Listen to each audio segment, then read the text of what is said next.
got it out of the trash. Oh, sweet. Yeah. Are we rolling? Okay, we're back. Andrew McCabe. Okay, this week we got almost to the point where McCabe, who was the former head of the FBI, he was acting head of the FBI after Comey was removed, and it looks like pretty much he's going to be indicted.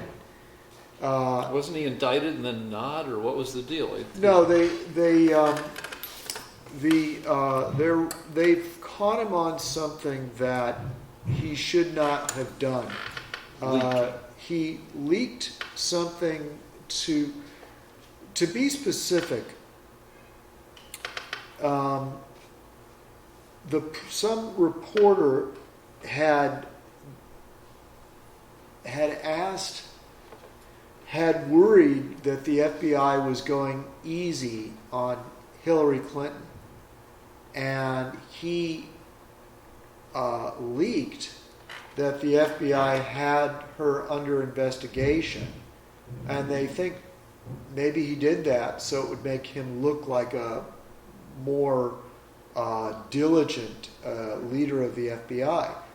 But you're not allowed to leak to reporters who's under investigation.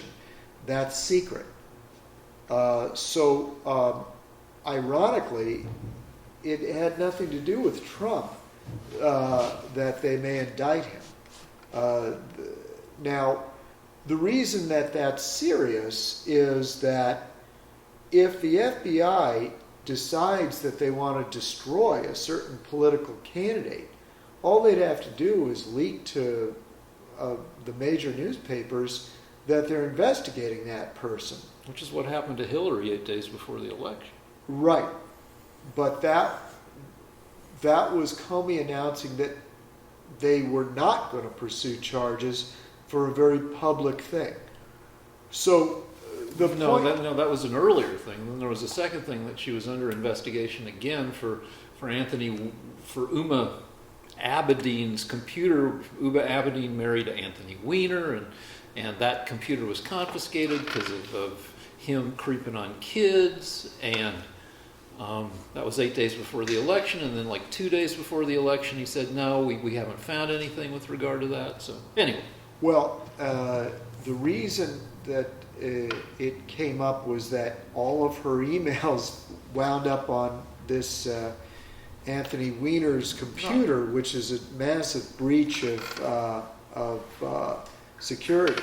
Well, they thought maybe that was the case, and they looked at him, and there wasn't anything new on the computer. Well, an argument could be made that she could have been prosecuted for that, but they decided not to. Either way, whether you love Hillary or hate her, McCabe, if he is indicted, it will be because the FBI is not allowed to influence American policy by leaking to reporters who they're investigating who may not have done anything. But I thought that was a policy thing, not a legal thing, that he was violating FBI policy by leaking but not breaking any laws. Isn't that the deal? I am, but when we'll have to know. I don't know about this fine distinction, but let me get to the implications of this. What conservatives are hoping is that this will open up the can of worms, because number one, if they indict McCabe may reveal things in the course of the proceedings that implicate Comey, Brennan, and ultimately Obama. And the second reason that it's important that McCabe be indicted is that if the Attorney General Barr has the belly to indict McCabe, Don't say belly. then he will also have the nerve to indict Comey, because what Comey did was much worse. So it would mean that the house of cards is going to begin to fall. Just to give you one tiny example, this week it was revealed that the CIA and the FBI had an informant in the Trump White House, a staff member that was reporting back to the CIA and the FBI what people were saying in the White House. Now, there is no justification for that. If it turns out that the intelligence agencies are putting spies in our own White House, this is as close to abuse of power, corruption, it's politicization. How do you say politicization? Politicization of our intelligence agencies as imaginable, and so we really have to root out what the legacy of the Obama intelligence agencies was. We have to root it out, or this country has no hope of being a democracy. So all that to say that I hope that this will be our first indictment of a major member of the Obama intelligence community with McCabe. To respond quickly, the counter argument to that is, maybe they had reason to put somebody in the White House. Yeah, and the thing is that it's amazing how every single Democrat I talk to says that, and in spite of the fact that for the past 2.5 years, step by step, we've proven that the dossier and the interview with Papadopoulos began with American intelligence, that it was American intelligence that spread the dossier to the press, that it was American intelligence that knew that the dossier was unreliable and unverified. It turned out that this month that it was revealed that the FBI had a spreadsheet where they showed that 90%, they did this privately and didn't reveal it to the public, that 90% of the dossier was unverified and unverifiable. It was also revealed this week that the British government sent a secret notification to our FBI that Christopher Steele was not to be trusted, that he was biased, and this was not revealed. And Christopher Steele was the author of the dossier. Where did that come out? This was revealed, Freedom of Information Act. It was revealed. They're not allowed to hide that. Okay. All right. So we now know that there was also a member of the Justice Department who interviewed Steele, who also found him unreliable, and notified Comey, the head of the FBI. So on 4 separate occasions, the dossier was warned. Comey, the head of the FBI, was warned that the dossier was unreliable. Christopher Steele, in court in Britain, admitted that he could not verify the dossier. And yet, according to McCabe, the head of the FBI, the dossier was the cause for the FISA warrant that created the investigation of Trump. So the point is that the CIA, the CIA, said this like because you keep saying that there had to be a good reason that the CIA was putting spies in the White House, and yet there is no reason. And I've asked you repeatedly to come up with a reason to investigate the White House, and you haven't been able to.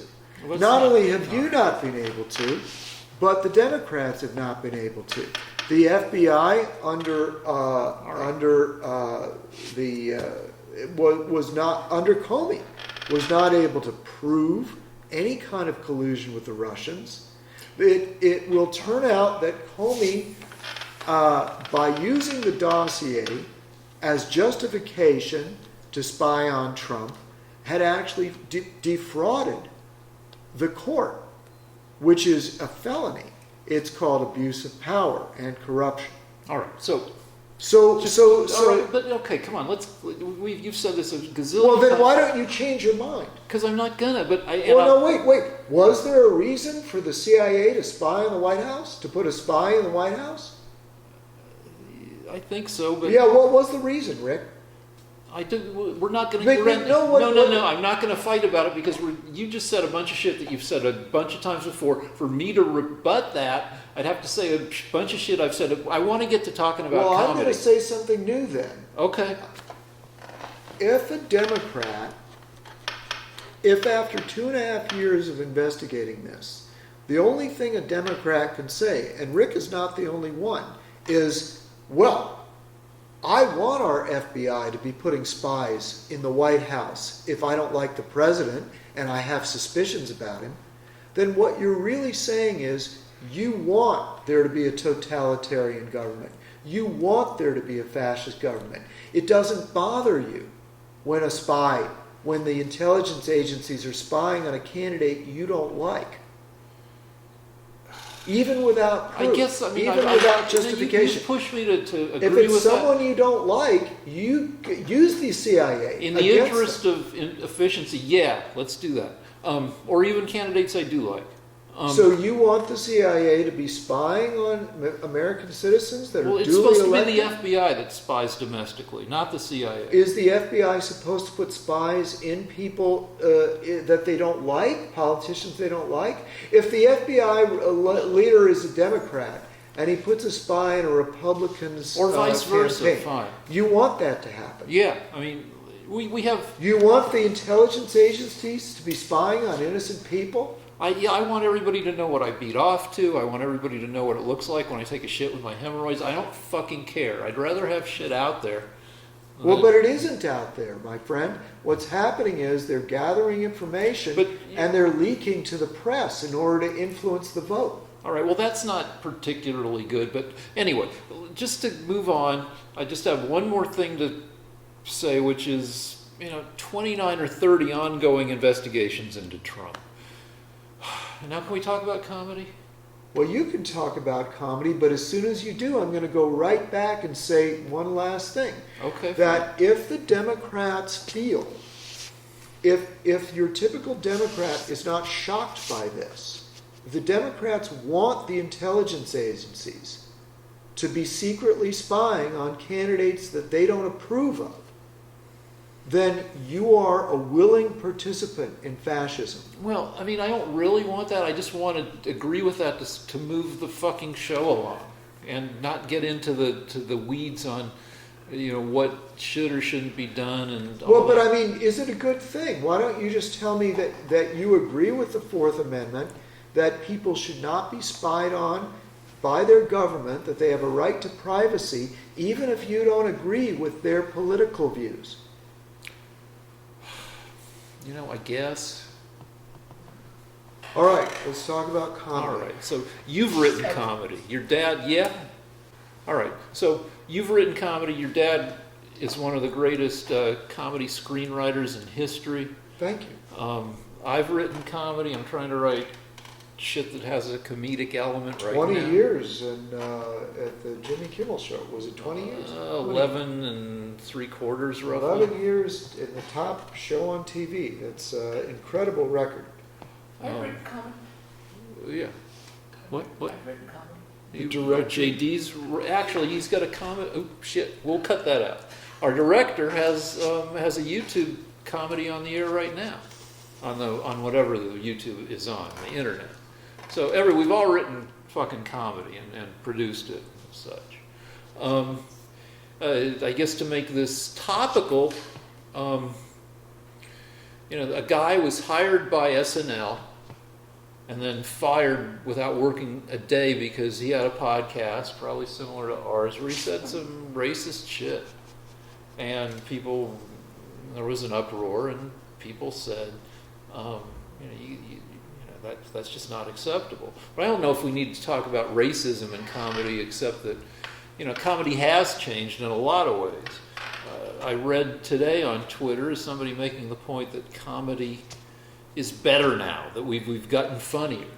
And I would agree with that in that we've all been exposed to so much comedy now. I think everything is better in terms of entertainment because most entertainment has to work a lot harder because we've all seen so much stuff, tens of thousands of hours of comedy, of drama, of reality, of documentary, that you can't, it's harder to get away with lazy, easy jokes now.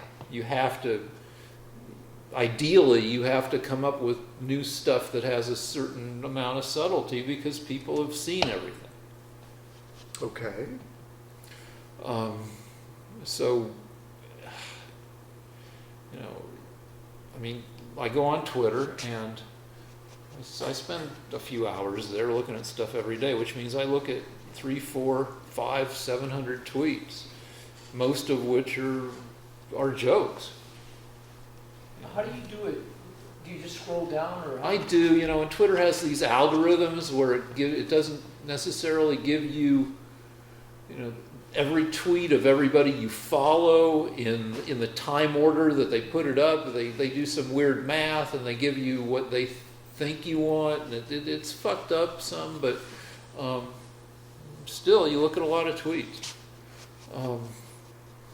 Though I know people, comedy writers, who won't look at Twitter because they know if they're trying to write to the topic of the day.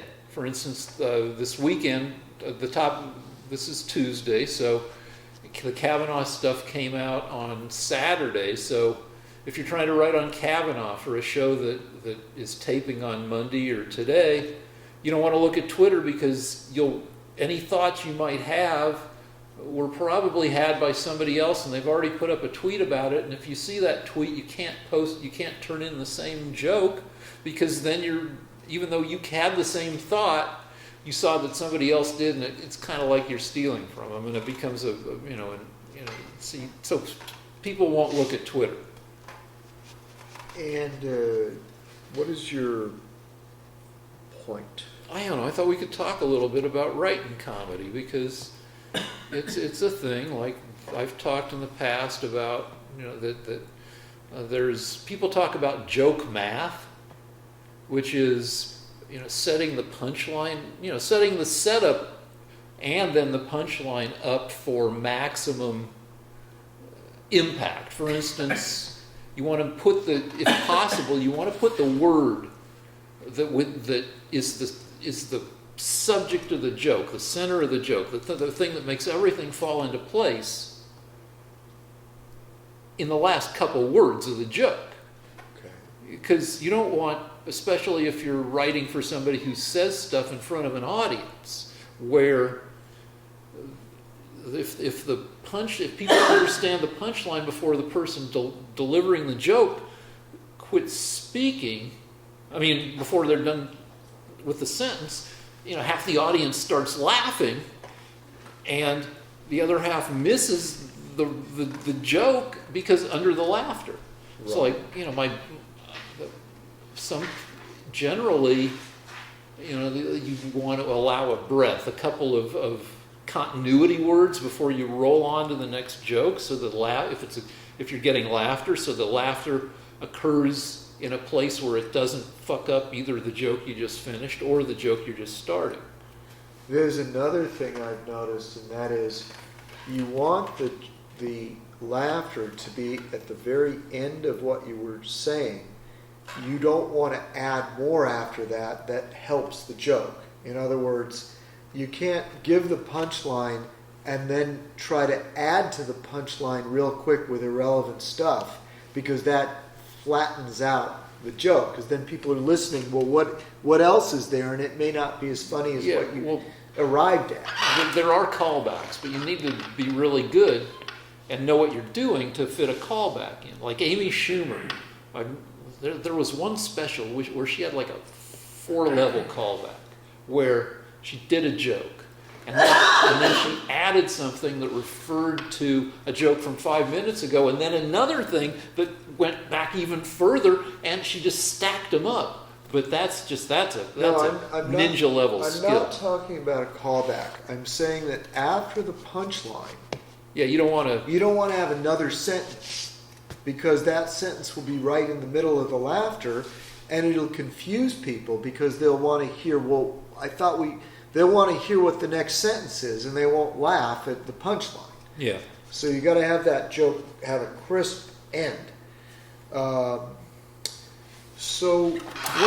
by the way, this ties into politics because I noticed that there's a new show on ABC a little later with somebody named No, not ABC. NBC. NBC. She's in the Carson she's Daily. India. She's from India. No, of Indian heritage? she's of Indian heritage, but Yeah. she's the first female network late night host. But she's the- in the old Carson Daily spot. But A the- little later with, I want to say, I fucked it up. It's like it's It something like doesn't matter. Rima Dari. It's not important. No, it is important because it's a big deal. Well, what's important to me is that She's not just for the first time. Let me finish my point. okay. For the first time, I heard a late night talk show host advertising her show by saying, "We're not going to talk about Trump or politics." And what that tells me is that the Democrats that have gotten positions of power in the media have realized that it's not working out, that they can't just play to one half of the country, and that their shows are becoming less effective. Or they wouldn't be doing this. They'd just be hammering on how much they hate Trump in every single show. No, well, that's So we're it's been turning a corner. No, it's been a general principle that you don't alienate half the country. Well, then why is it that all the late night talk show hosts are constantly saying how much they hate Trump? Well, but that's kind of a newish thing. I mean, it's not entirely new, but like you know, people try to be like on the show I used to work on. There was some frustration from various writers, including me sometimes, that our host wasn't more political. But we understood that it would be bad for the show. And then a couple things struck him personally. The massacre in Las Vegas, where 58 people got killed and 400 wounded, and the whole medical Obamacare thing when his kid was sick. He took it personally, and he felt like he wanted to speak out on stuff like that. Also, I mean, it's frustrating when you have a president who's harder to joke about. And I hope I don't have to get in an argument with you about Obama being less easy to joke about than George W. Bush and Trump. Well, what I will argue with, we've had this discussion, what I will say is that I don't remember any of the late night talk show hosts when I grew up picking sides. There was only one when we were growing up. I mean, who was funny. There was Tom Snyder, who just sit there and chain smoke and interview people. He didn't try to be funny. But Johnny Carson was the only guy when we were growing up. Well, and we didn't know whose side he was on. To this day, I don't know who he voted for. Yeah, and so Leno, you didn't really know whose side Leno was on. Okay, so my argument is they can do this, they just don't. And the fact that Jimmy Kimmel hates Trump, that doesn't explain the other 10 talk show hosts who also hate Trump in their own way. And it's been a monopoly. All of late night shows this year are occupied by people it's that your constantly opinion that make jokes Kimmel about hates Trump. Trump, and I have, I can't conclusively say that. Well, if you turn if anyone in our video audience would like to watch Jimmy Kimmel or any of the late night talk now Colbert has Colbert kind of made his career making fun of right-wing politics. Okay. So but until recently, You're going to argue with me that late night talk show hosts are not critical of Trump? I'm not arguing about that. I'm saying until recently, that was something that was not. I mean, the people that in less turbulent times. Well, and during the Vietnam War, that was turbulent. We yeah. didn't know what Johnny Carson thought. Right.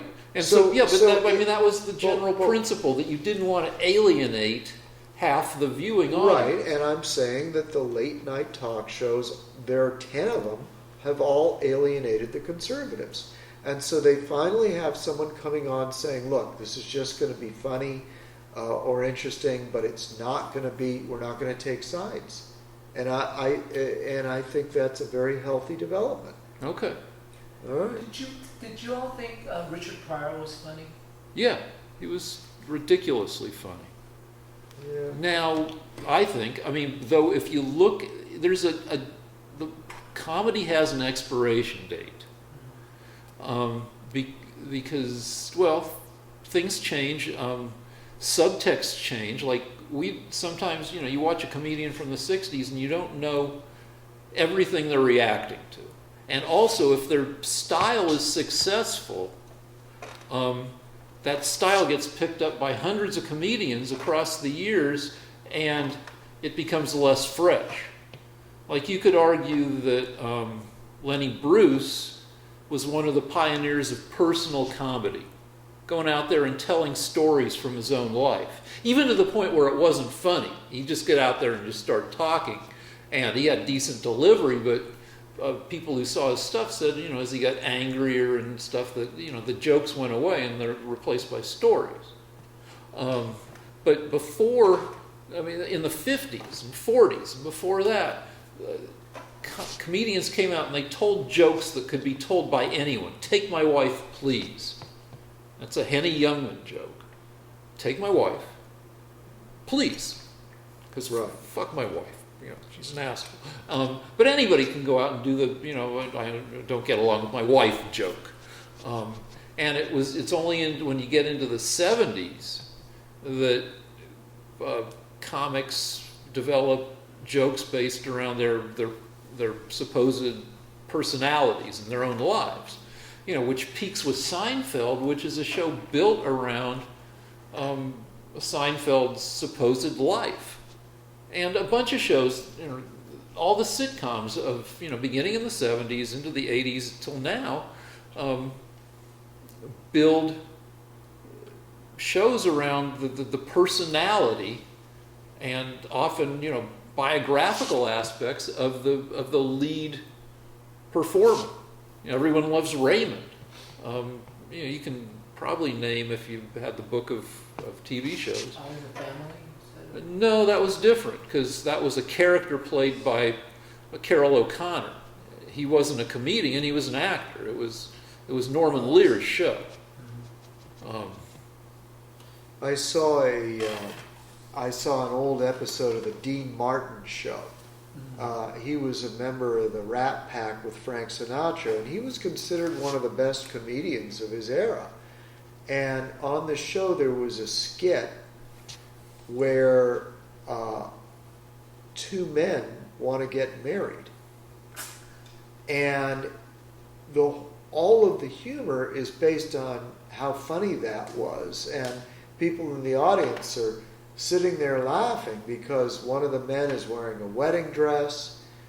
I believe it was Bob Newhart, who was an old-timey comedian, and if a millennial saw that skit now, they would not laugh at anything because they wouldn't understand what the joke was. Like, why wouldn't these two men get married? So comedy definitely has almost all comedy has a relation to the period that it was written in. And therefore, it's very rare that jokes will still be funny. There was, I recently showed two of the films that my father wrote to a millennial friend of mine, and she thought the Pink Panther was really funny, so apparently the humor was more timeless. But one of the films that my dad wrote that was equally successful was called Pillow Talk, and all the humor is based on how it was to be dating and romantic in the 1950s. So none of the jokes made any sense, and I don't think she laughed once, because it was all, I mean, none of that stuff would happen today. None of the concerns of the individuals would happen.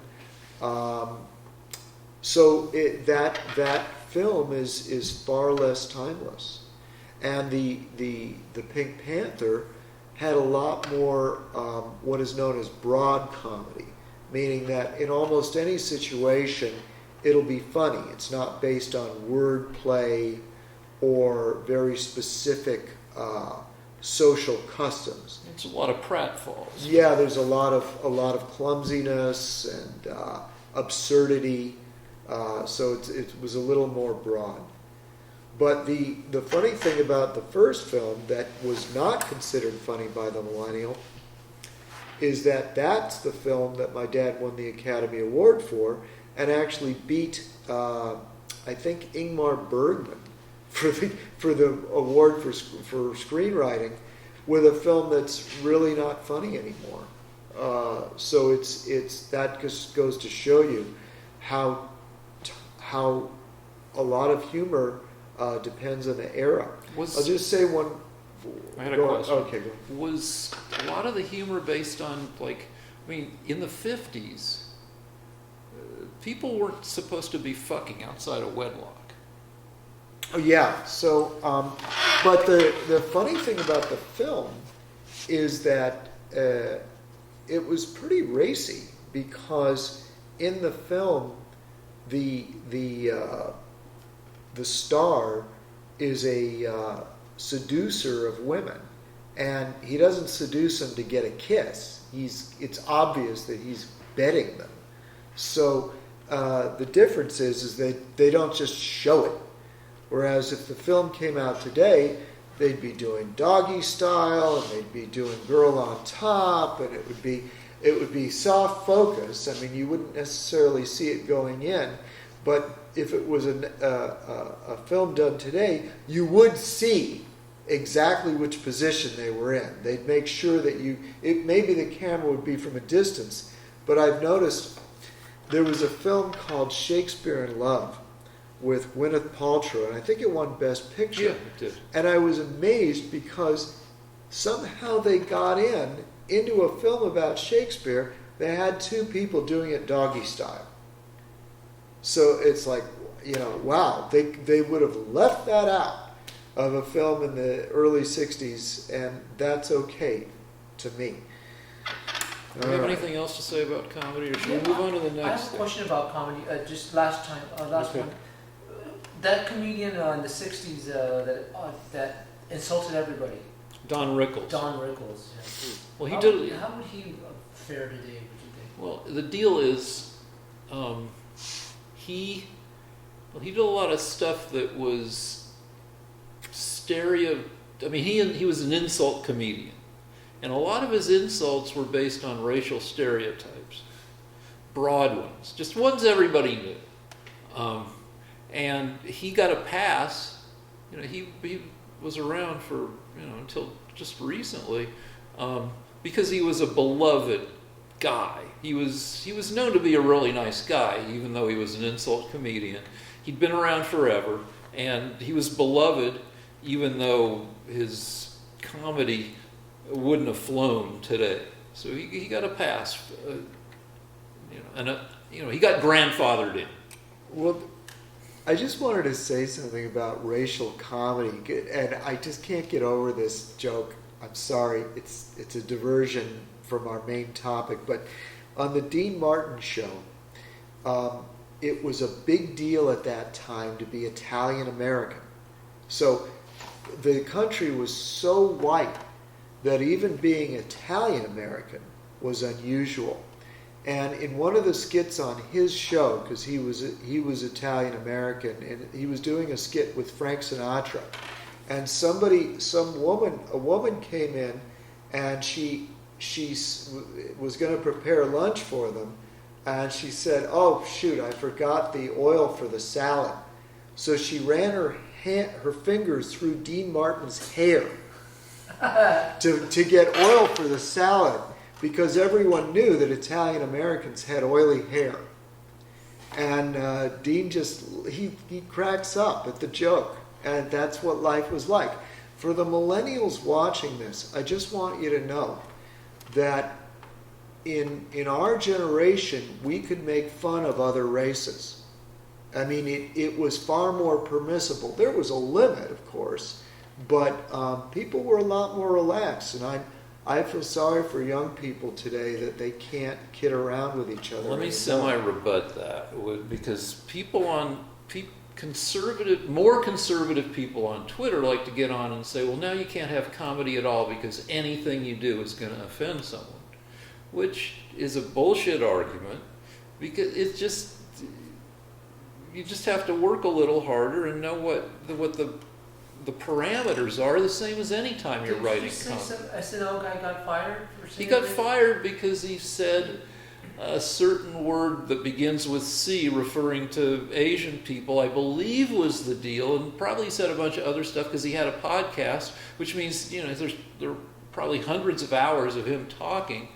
But you know, he wasn't apologetic. He did, you know, I don't know if there's any way he could have saved his job. People were jumping. SNL has been criticized recently, and probably less than recently, for not hiring enough minorities. And then they bring in, you know, this white guy who said some racist stuff, and the guy did not attempt to apologize. And you know, I mean, I don't. What did he say? What was the word he said? It's a word that's often referred to, I believe. I'm going to say it, you often see it in combination with armor. So, listen, I do have something very important to say about comedy right now. Well, wait, note the time, so we can... Okay.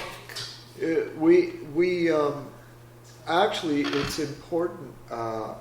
I do have something important to say about comedy, and that is I saw the Dave Chappelle special.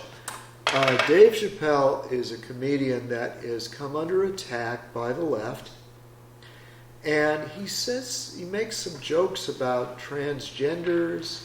He makes some jokes about feminists, and he recently, because the Democrats control a lot of the media, he got a 0 on Rotten Tomatoes, which is a reviewing site that I used to trust.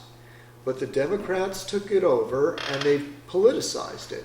So they gave Dave Chappelle's special a 0 from the critics, and the public gave it a 99. So the Democrats, they have to politicize everything. So they didn't take over Rotten Tomatoes, just critics were... No, but the Rotten Tomatoes critics gave it the lowest possible rating, but they can't stop the general public. Right, but also they don't... And the general public... You can argue that somewhere there's a liberal bias, but you can't argue that Rotten Tomatoes... Because if somebody writes a review and they're a recognized critic, their shit will go up on Rotten Tomatoes. It's not like Rotten Tomatoes picks and chooses among the critics they've always used. Well, somehow they do, and let me explain. Usually, on Rotten Tomatoes, the critics and the general public will be roughly the same. Maybe a divergence of 20%. Yeah. But what I have found, because by terrible experience, is that they will take any left-wing film, and the critics will give it an A+. And years ago, if they gave anything an A+, it would be great.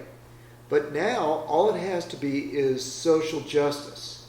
So if there's anything good about lesbianism or anything done by minorities, blacks, anything that's anti-conservative, anti-Christian, they give it an A. Yeah, but that's even not, if it's terrible. all right. I know we're splitting hairs. And in this case, Dave Chappelle has, let me finish my point, because you're going to interrupt me so many times that I'll never be able to make my point. I understand the point. No, you don't understand the point. My point is that comedians are on the cutting edge. And Dave Chappelle is so strong that he's not being politically correct.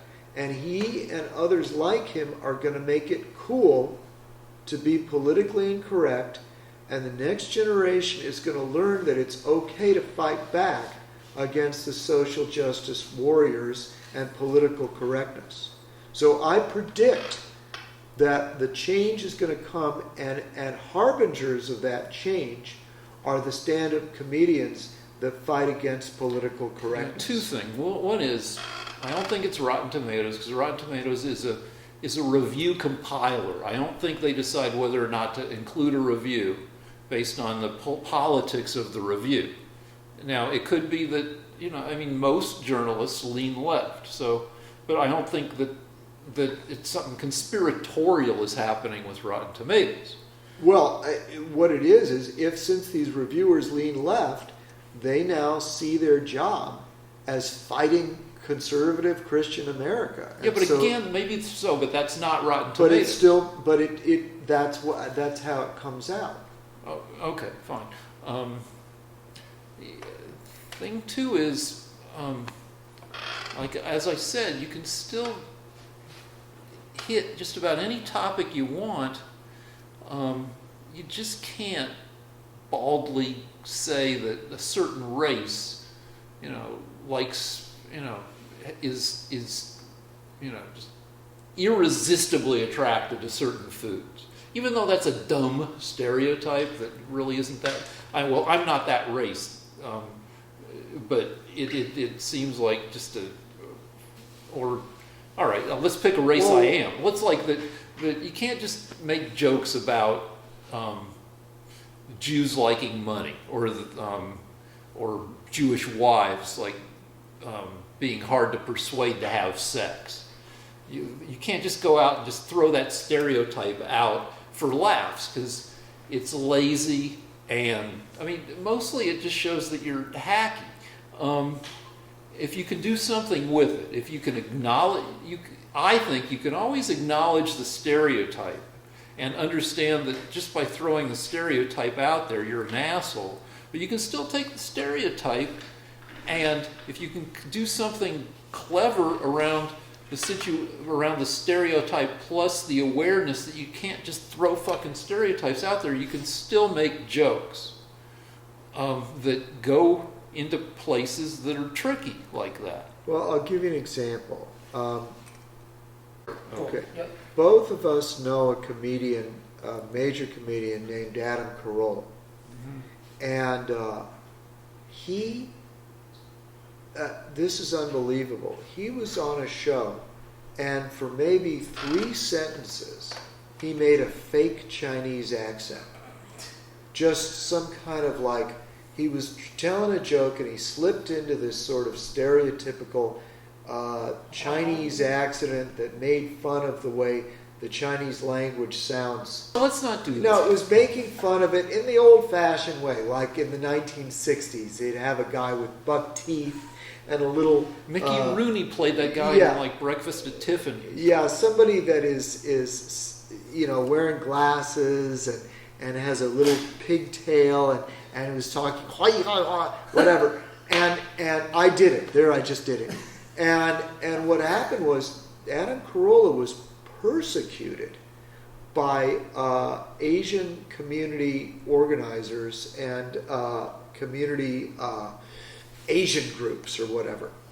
And what's funny is I have a personal involvement in this. First of all, I was furious about it because he didn't deserve it. And I do think you should be able to make fun. Well, what was the point he was making with I doing don't know. that? It was something. I don't even know what the joke was, but I think you should be allowed to slip into a silly accent. But I have a personal involvement with it.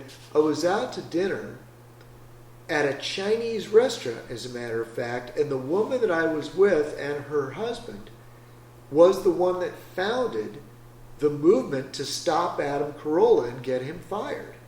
And I said, "What is the matter with you?"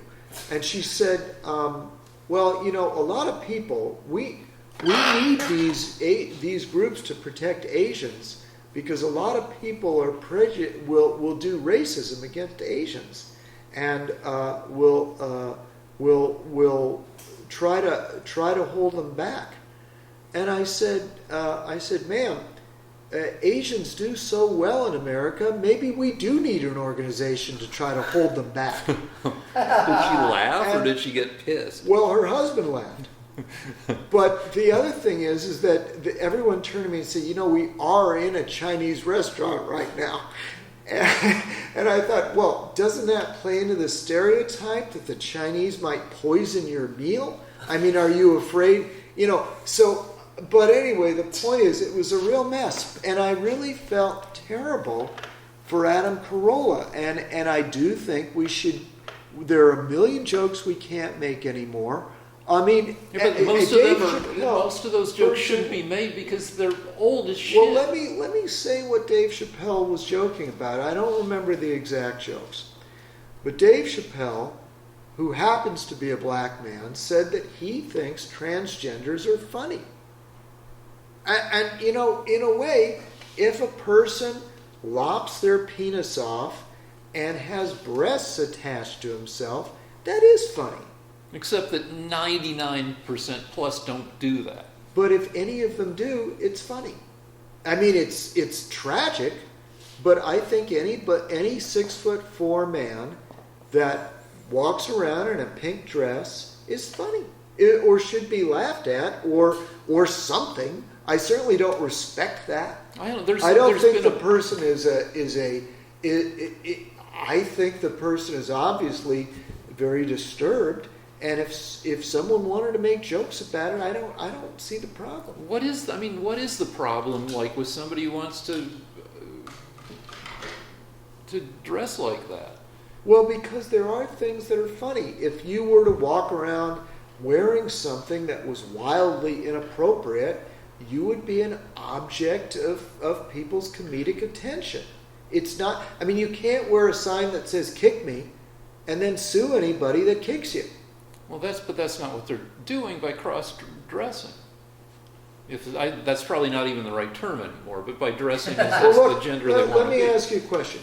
There is also a movement, believe it or not. But hold on, wait, don't interrupt me. Don't interrupt me. Let me make a point. But you keep talking. Let me hold on to it. Remember it. Put it in your brain. Think about it. Okay, now there's also a movement of men that like to dress as babies. Mm-hmm. All right, so you know about this. And what they do is they put a diaper on, and they go in public and they talk in baby talk. And they say, "I'm a baby. I want to be treated like a baby, like an infant." Now, I'm sorry, but that's funny to me. If somebody made fun of that You ever seen a man baby in public? I've never seen one. No, I mean, because it's usually a private fetish. It's not, I mean... No, but there are some that want to go public. They enjoy the idea of being public. Now, and what I'm saying is, look, I'm too nice a guy to point and laugh at some guy dressed as a woman.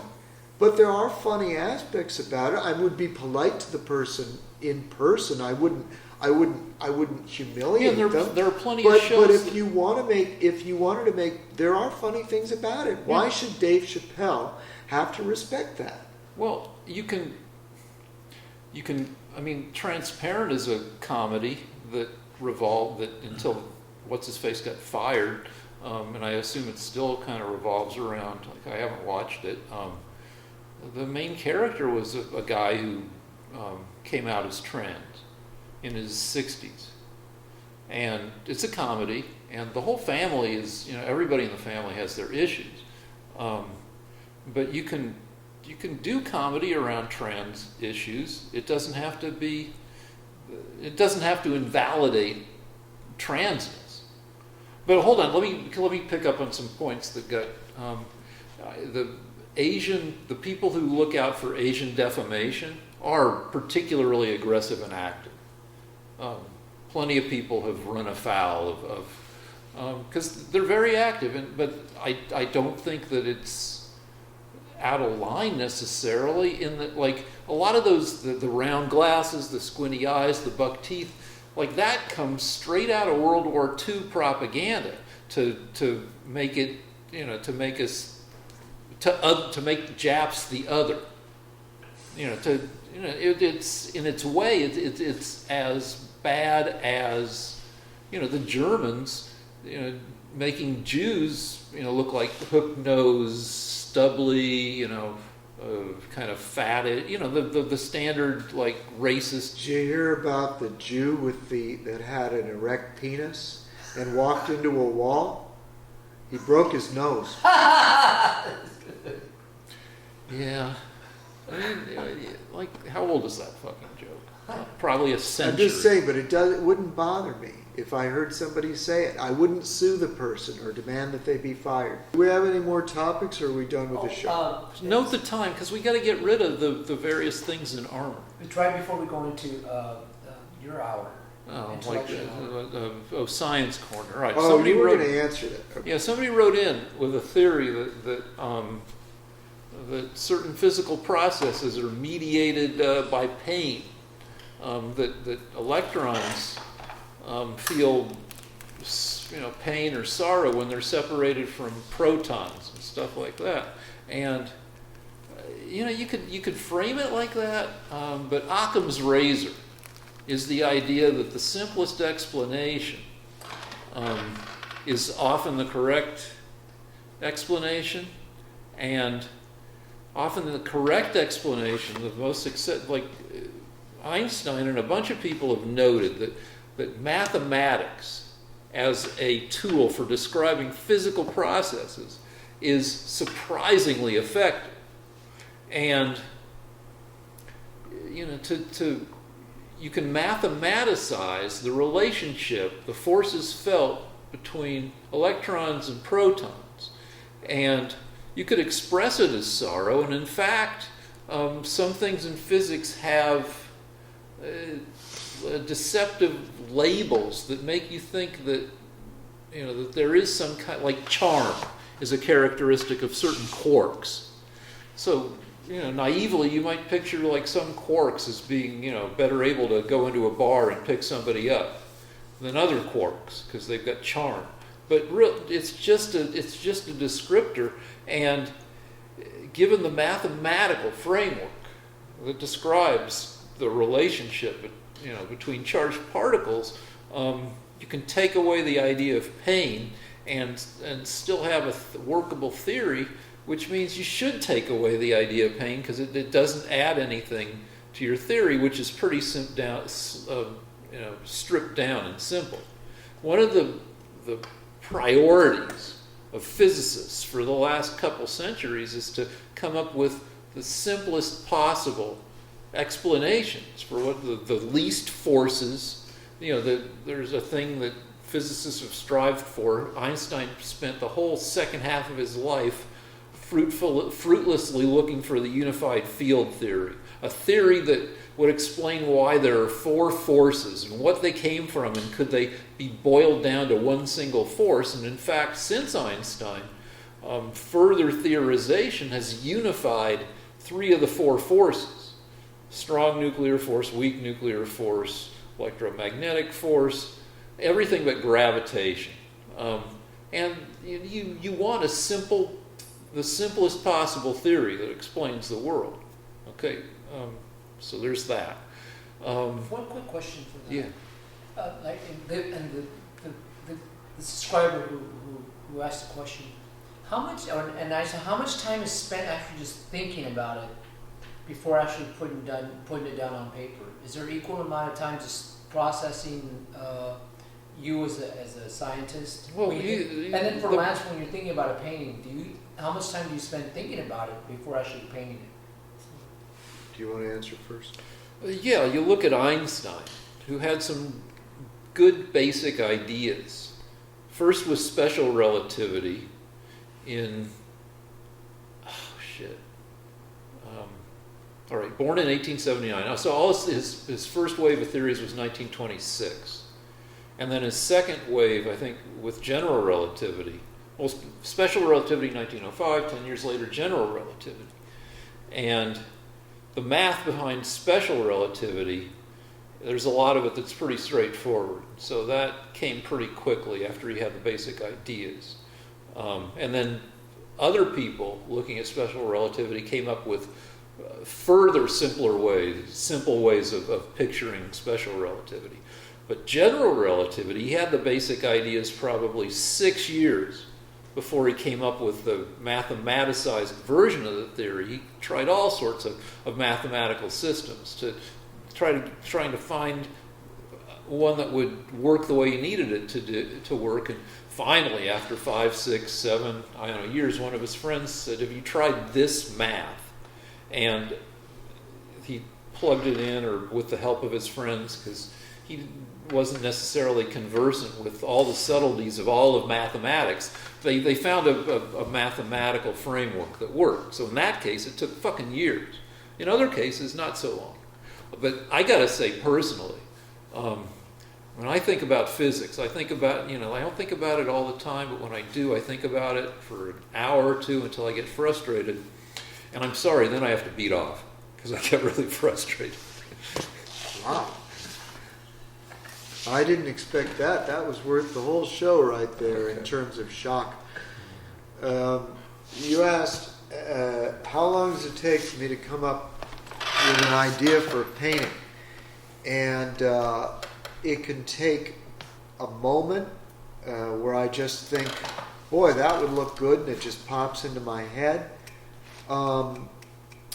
But also, all of my ideas are supposed to come from insights that I have about life. So when I was very young, I didn't have any ideas because I didn't feel that any of my thoughts about life were insightful enough. And that's the whole point of being older, is that your insight is deeper. So I also wanted my ideas to come from a place of pure revelation, which means I didn't want my ideas to be contrived opinions. I wanted them to come from spiritual experiences. Now, the spiritual experience that I had came after I spent 4.5 years in meditation. Meaning that I lived alone, studying Buddhism and meditating, actually studying the I Ching. And so some of those ideas took me 1,000 hours of meditation before I arrived at an insight that I thought was worth painting. Without getting into it too much, no, I can't point to it. Some of the paintings on my website, if you look at them, actually allude to altered states of consciousness. And so the answer is, it can come in a flash, or it can take years for the idea to mature. Stereotypically, there are certain careers that are young people's careers. Math and physics, stereotypically, is done by people under 30 or 40, which might speak to, you're looking for a simple theory, a stripped down theory. Though, you can always find exceptions to this. And then there are professions like novelist, or painter, where you picture somebody who's older and more grizzled and is trying to distill the experience of a lifetime and to build a complete either visual world or literary world.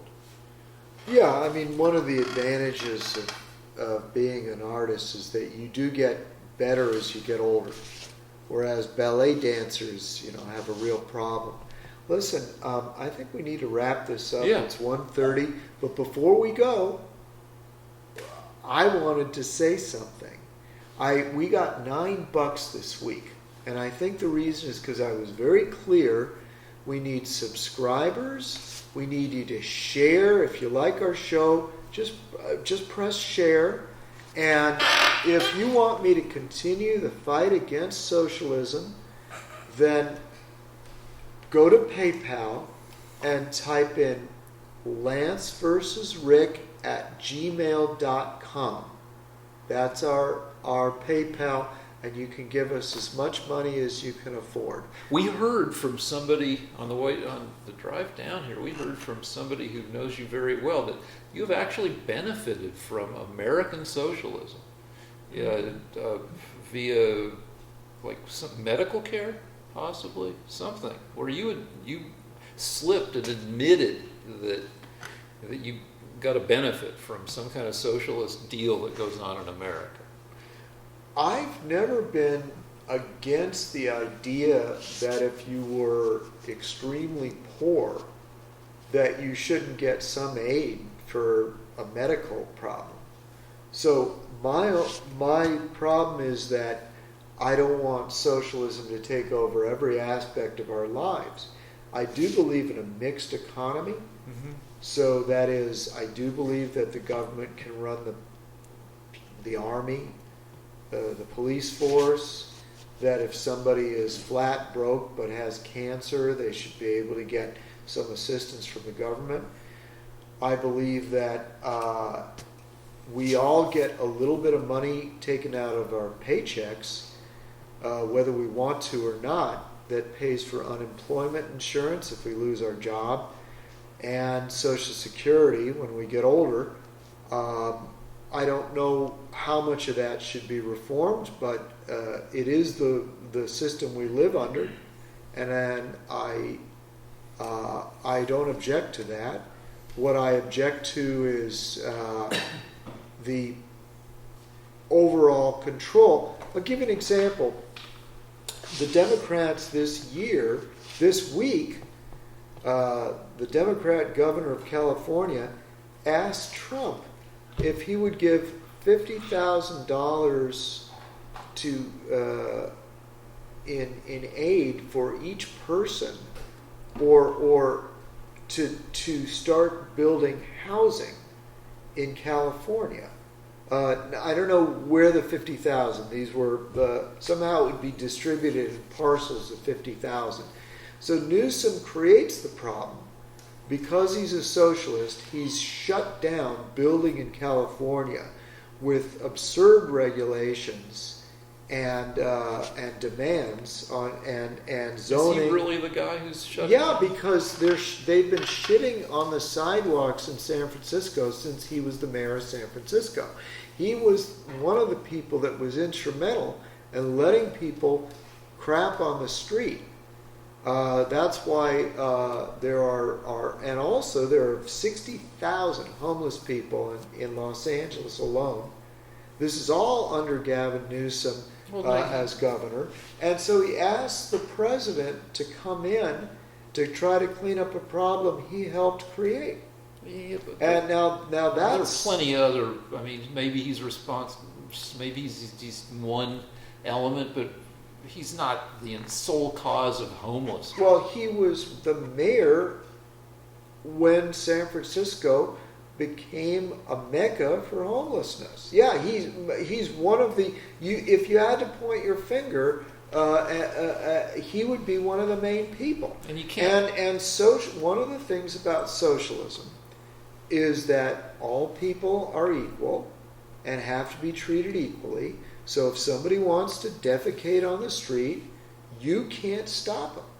So that's one of the tenets of socialism. So as a result, because of their insane ideas of compassion, they can't take people off the street and put them in shelters. there's a whole, well, I don't know where to go with that, because there's a whole legal structure in place that makes it tough to deal with homeless Yeah, people. the Democrats made it Yeah, but so it's, that you Gavin can't. Newsom The did- Democrats made it legal to sleep on the street, and the Democrats made it illegal to keep a crazy person in a mental home longer than 72 hours. In some and cases. the Democrats, along with the Republicans, admit that the laws need to be changed. No, but they're not doing anything about it. Yeah, Instead, but there's so much shit that nobody's doing about. Instead, they're asking Trump for money to create expensive housing when they're not doing anything to solve the root of the problem. All right, so This is directly related to socialism, and it's directly related to the left consciously or unconsciously wishing to tear down our society. I kind of They hate bullshit. America, and they want to make it fall. We've had what you like to call, what conservatives like to call the welfare state since the 1930s. So we're looking at almost 90 years.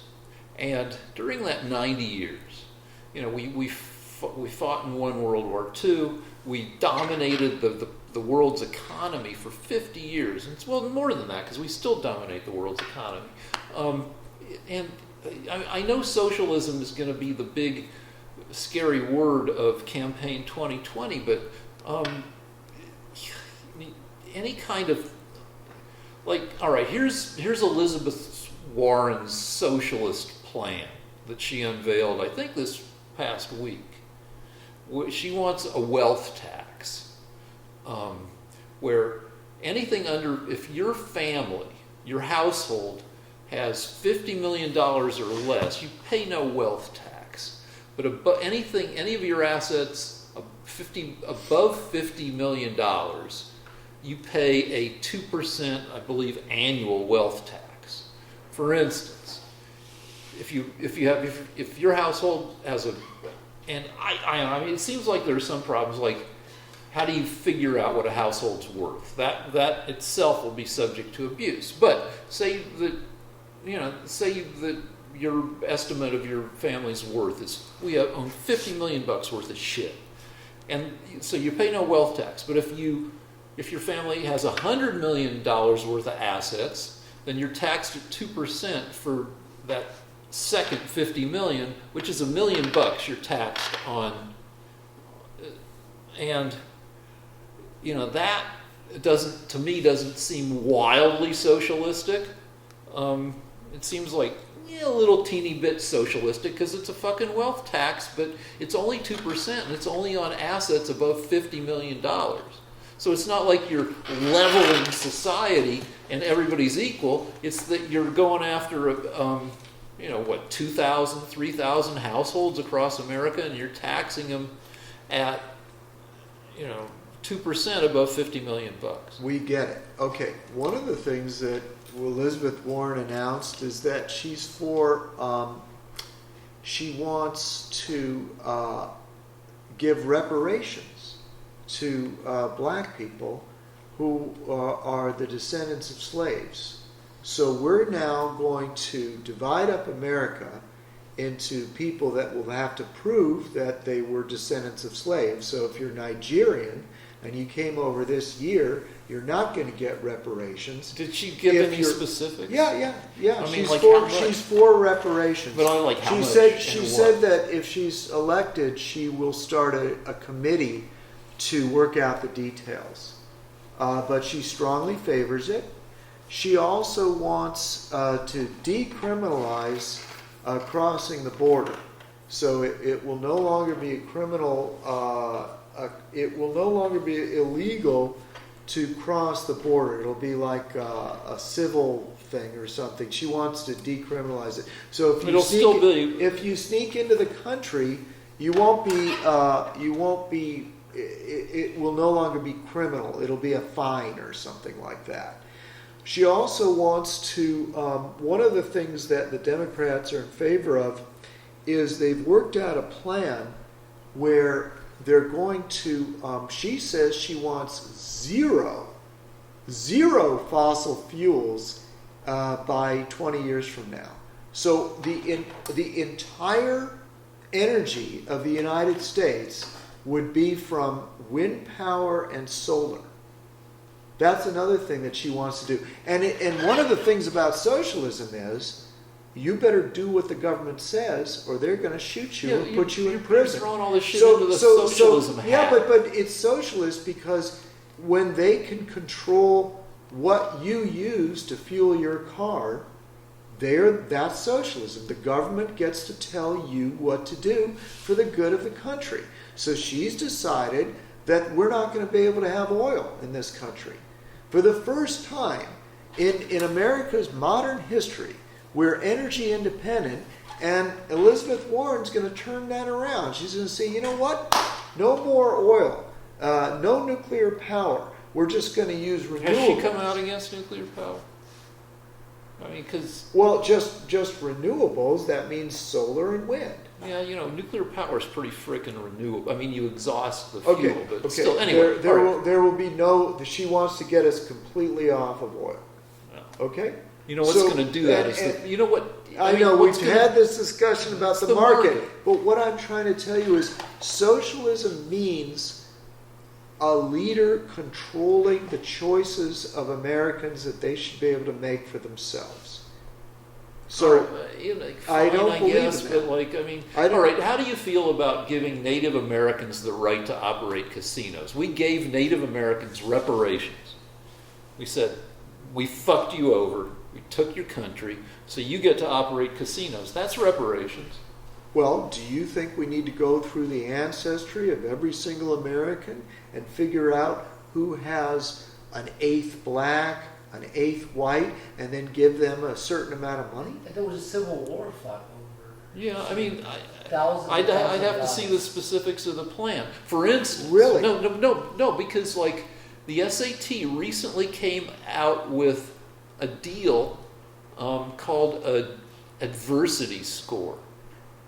That was going to be in addition to your SAT score. It was going to be how tough you had it growing up that would kind of put an asterisk next to your score, single family, poor, like, so college admissions people, take a look at how much adversity and that lasted about a month. I guess it turned out to be unworkable or just something that none of the colleges wanted. It's gone now. It lasted a fucking month. So you're both for Elizabeth Warren and against her? No, what I said is, I love to say this. You know what I say. I say, wait and see. Is there a reasonable reparations plan that isn't like unwieldy, that makes sense in terms of the experiences of the black people living today who would receive or mix or whatever the fucking deal is? It's a crazy idea. But it's an idea. It is backward. It's racist. It will make this country. It'll put us at each other's throats, and it's not only that, but it's unworkable. How do we know how much blood everybody's going to be tested for their DNA? I don't know, but the deal No. The whole thing is wrong. Well, that's and wait, I'm going to contrast that.